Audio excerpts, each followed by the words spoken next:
Hello दोस्तों, मैं सूर्यकांत चौहान। आज मैं जिस विषय के बारे में आपसे बात करने वाला हूँ, उस विषय के बारे में लगभग भारत का हर एक बच्चा जानता है। उस विषय का नाम है राजनीति। जिस विषय के बारे में आज हम बात करने वाले हैं, उस विषय का नाम है राजनीति। आखिर ये राजनीति होती क्या है? बहुत सारे लोगों के मुख से आप सुने होंगे, लेकिन आज मैं अपने शब्दों में इसका विश्लेषण करके बताऊंगा कि आखिर गवर्नमेंट और पब्लिक बीच में क्या रिलेशन है इस राजनीति का। अब बहुत सारे दोस्त हैं, उनके भी बीच में क्या चल रही है? राजनीति। कोई फैमिली है, परिवार है, आपका परिवार है, वहाँ भी क्या चल रही है? राजनीति। क्योंकि ये राजनीति ऐसा वर्ड्स ही है कि ये जहाँ भी रहता है वहाँ की नीति पर जो राज करता है उसको बोलते हैं राजनीति। लेकिन उससे पहले मैं अपने शब्दों में बताने से पहले मैं आपको एक छोटी सी स्टोरी बताऊंगा।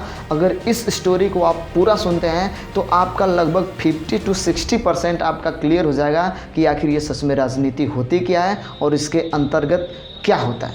तो आइए समझते हैं, उस स्टोरी को पहले समझते हैं। एक राजा था, उस राजा के पास एक नौकर था और राजा के लिए हर रोज़ 1 लीटर दूध आया करता था। राजा को पीने के लिए हर रोज़ 1 लीटर दूध आया करता था। उसका जो नौकर था वो बहुत चालाक था, चतुर था, यहाँ तक माना जाए कि बहुत ही बुद्धिमान था। वह क्या करता था कि वो उसमें से 1.5 किलो दूध खुद पी लेता था और बाकी जो बचता था उसमें थोड़ा सा पानी मिलाकर उस राजा को पिला देता था। अब राजा पीता गया, 2 दिन, 4 दिन, 5 दिन पिया, लेकिन कुछ दिनों बाद कुछ लोगों ने बताया कि राजा जी, आपका जो नौकर है ना, ये बहुत ही, यकीन मानिए आप, वो आपका जो नौकर है वो सही नहीं है। तो राजा को लगा ऐसा कि हमारा नौकर सही नहीं है, गलत है, क्या नहीं है। तो उन्होंने क्या किया कि उस नौकर के देख रेख के लिए उन्होंने एक दूसरा नौकर रख लिया। समझिएगा, अब दूसरा नौकर आया। अब वो क्या किए, 2 नौकर हो गए राजा के पास। अब 1 लीटर जो दूध आया करता था, अब वो 1.5 किलो दोनों नौकर पीने लगे। 1 लीटर दूध में 1.5 किलो मतलब आधा लीटर दूध वो सब पीने लगे, बाकी का आधा लीटर राजा साहब पीने लगे। फिर कुछ दिनों बाद कुछ लोगों ने बताया, राजा जी, आपके ये दोनों नौकर हैं ना, ये दोनों चोर हैं। फिर राजा जी तो ऐसे निकाल नहीं सकते बिना देखे। उन्होंने क्या किया कि इन दोनों नौकरों की देख रेख के लिए एक तीसरा नौकर रख लिया। और वो तीसरा नौकर आया, वो भी उनके साथ मिल गया और वो भी क्या करने लगा, 1.5 किलो और 1.5 किलो, 3 1.5 किलो मतलब उसका दूध वो पी जाते थे तीनों नौकर और राजा जी साहब को 1.5 किलो देते थे। फिर कुछ दिनों बाद ये चीज़ें समाज में आई, तो समाज से फिर उनको पता चला कि आपके जो तीनों नौकर हैं वो चोर हैं। तो उनको लगा कि अब हमको चौथा नौकर रखना चाहिए, क्योंकि अब इनके देख रेख के लिए अब हमको चौथा नौकर रखना चाहिए। तो उन्होंने क्या किया कि उनकी देख रेख के लिए उन्होंने एक चौथा नौकर रख दिया।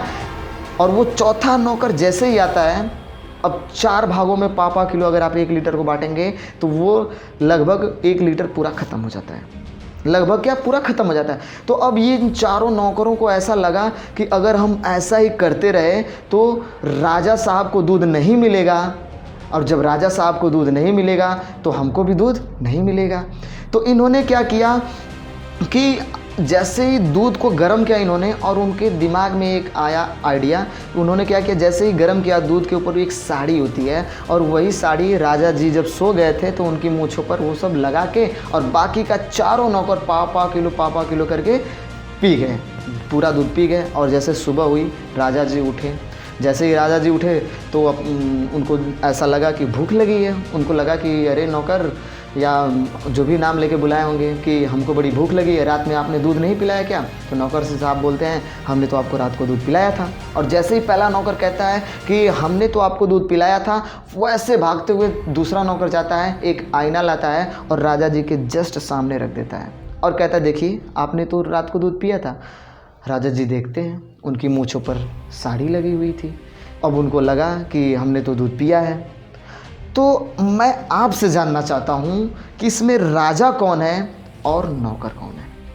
अब इसलिए आप समझ गए होंगे कि जो राजा है वो हम हैं, दूध हमारे लिए आता है, और जो सरकार है वो नौकर है। जो बड़े अधिकारी हैं, जितने भी अधिकारी हैं, पुलिस, जो भी डिपार्ट है, ये सब लोग क्या, एक नौकर हैं आपके, और हम क्या हैं, राजा है। दूध हमारे लिए आता है, लेकिन पी कौन जाता है, ये बीच के नौकर।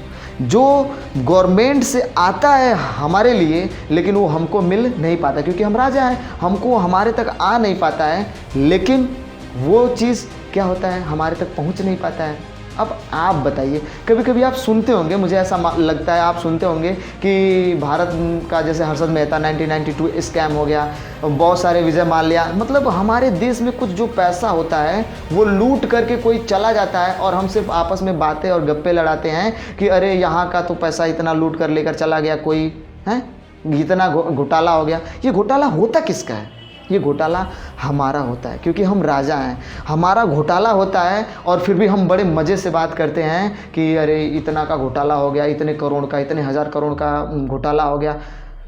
अब आप बताइए, क्या लगता है आप खुद का आपका पैसा नहीं है? अगर आप ऐसा सोचते हैं कि वो घोटाला करके सरकार का पैसा ले जाता है तो बिल्कुल गलत, ये आपका पैसा ले जाता है। अगर आपको ऐसा लगता है कि आप सरकार को टैक्स नहीं देते हो क्योंकि जो लोग गवर्नमेंट जॉब करते हैं तो सिर्फ वही टैक्स देते हैं, तो आप गलत हैं। अगर आप मॉर्निंग से लेकर के नाइट तक का जितना भी सामान यूज करते हैं, अगर उस पर जो भी टैक्स जाता है वो सरकार को जाता है। अगर 5 रुपये का आप एक कुरकुरे खरीदते हैं तो उस पर जो भी जीएसटी लगता है, जो भी टैक्स लगता है वो गवर्नमेंट को जाता है। आपके पूरे दिन सुबह से शाम तक खाने से आप टैक्स देते हो सरकार को, और उसी वही पैसा क्या होता है, लोग घोटाला कर लेते हैं, उसी से पूरी सरकार और पूरा भारत चलता है।